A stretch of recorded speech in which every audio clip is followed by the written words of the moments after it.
Hello everyone. So we're going to end off the year with two sections from chapter 9, and we're skipping to 9.3 and 9.4. 9.3 we're going to learn something called the law of sines, and we're going to learn another formula for finding the area of a triangle. In our first example, we are just going to find the trigonometric ratios for obtuse angles, and all we have to do is put the function into a calculator. So for example, 1a, we're asked to evaluate tan 150 degrees. Now in your calculator, you want to make sure that you are in degrees on a TI 30. You want to click this button DRG and then make sure you're on degrees and not radians. And you're just going to type in the function. So here we want to find tangent of 150. That's negative 0.5774. That's it. That's all I got to do for this first example. Next, we're finding sine 120.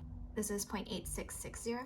And lastly, we are finding cosine of 95. This is 0.0872.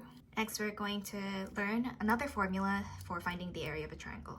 The area equation for triangles that we usually use is half of base times height. However, this new one, we can find the area of a triangle as long as we know the lengths of two sides of the triangle and the measurement of the angle that's included within those two sides. And what I mean by included is that the angle is formed by those two sides that you are given. And now our equation for the area of a triangle in this form, to take 1/2 of the product of the lengths of the two sides times the sine of their included angle. Because there are three sides of a triangle and three angles, there's three different ways that we can calculate this area. We could multiply b times c and then take sine of a and take half of that. We could multiply a and c, then take the sine of b and take half of that product. Or we can multiply the lengths of a, b, the sine of c, and then take half of that.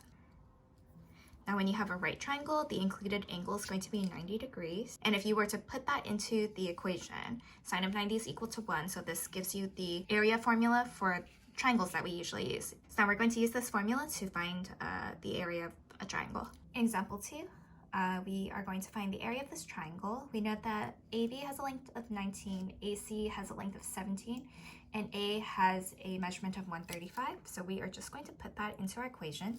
So you want to multiply the two consecutive sides and then multiply by the sine of your included angle and then take half. Then we just have to put this into our calculator. And I get 114.19. Let's round that to 0.2. Let's do this one more time. Let's do monitoring progress number 4. Here you are going to be given a angle measurement and two sides of the triangle, and I'll just draw a quick diagram. I forgot to mention this earlier, but the side that is the problem is referring to as A, that's the side that's opposite angle A. So this side would be considered A, which has a length of 19. The side that is considered C, this is going to be the side that's opposite angle C. So it's going to be 14, that side AB. And then B is going to have a measurement of 60 degrees. And then from here, we are just going to use our equation for area. And then we're just going to put this into our calculator. This gives you 115.2. Let's move on to the law of sines.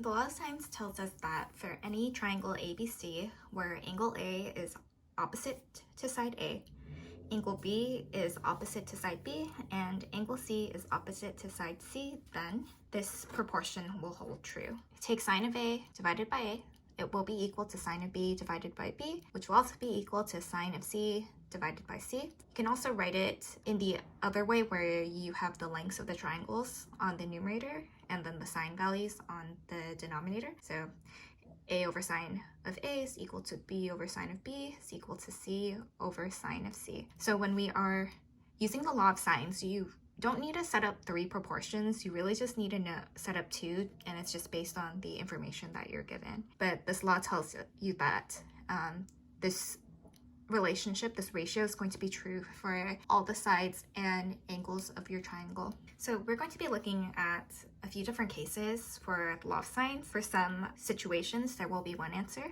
For others, there will be 2, and then there are situations where there's only one answer. But we're first going to be looking at the case where there's only one answer. So we're going to be looking at the angle side case, or the angle side angle case. So this is where you're given 2 angles and a side, or you're given 2 angles and its included side. For example 3a, we are given that angle B has a measurement of 25 degrees, angle C has a measurement of 107 degrees, and B has a measurement of 15. First, start off by drawing a diagram. Here's my diagram. Now, to solve a triangle, you need to find the measurement of all the sides of the triangle and all the angles of the triangle. So if you're given two angles, probably the easiest thing to do to start off with is finding the measurement of the missing angle. So just add the measurements of B and C and subtract 180, and that's going to give you the measurement of angle A, and you get that A has a measurement of 50 degrees. Now from here, let's find the missing side lengths. We're going to use the law of sines. So I'm just going to use sine of B and the measurement of angle B because we know those for sure.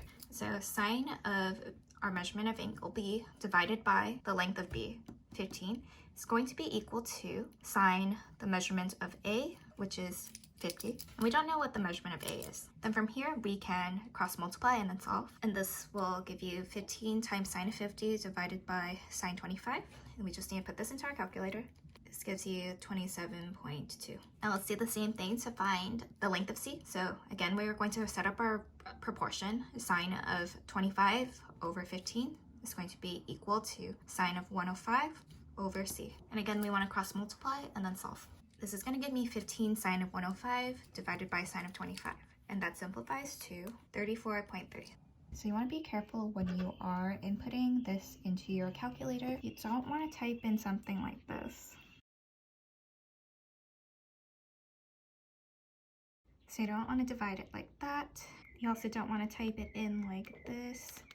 You want to close the sign before you divide, otherwise you'll get like a really crazy answer, and if you do get like a negative answer, that's a sign that you inputted something in incorrectly. So you want to make sure that you type in everything separately. So you want to do the 15 sine 105, close the parentheses, then divide by sine of 25, and this is going to give you the correct answer. And another way that you can check to make sure that your answer is correct is that the angle that has the largest measurement should always have the largest side. The angle that is in between should have the size length that's in between, and then the angle that has the smallest measurement should have the shortest leg that's opposite of it. Oh, and I forgot to mention that law of sines allows you to find the side lengths of any kind of triangle. Before, we were limited to just being able to find the missing side lengths of right triangles. Now, with law of sines, we can solve any kind of triangle. Let's do this one more time. I'm going to do example 3b. For 3b, we are given that angle A has a measurement of 71, angle C has a measurement of 60, and B has a measurement of 21. So let's draw our diagram, and let's first start off by finding the measurement of angle B. So you want to add the measurements of angle A and C, subtract that from 180. This gives you a measurement of 49 degrees. And now let's use the law of sines to find the missing measurements C and A. And again, since we know the exact measurement of the length of B, we're going to use sine B and B. And this is going to be equal to sine of 71 divided by A. Then we want to cross multiply and solve and plug it into your calculator. This gives you 26.1. Now let's set up the proportion to find the length of C. Sine of 49 divided by 21 will be equal to sine of 60 divided by C. Then you want to cross multiply, and then we'll input this into our calculator, and I get 24.1.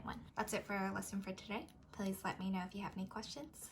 I hope you have a wonderful day, and take care.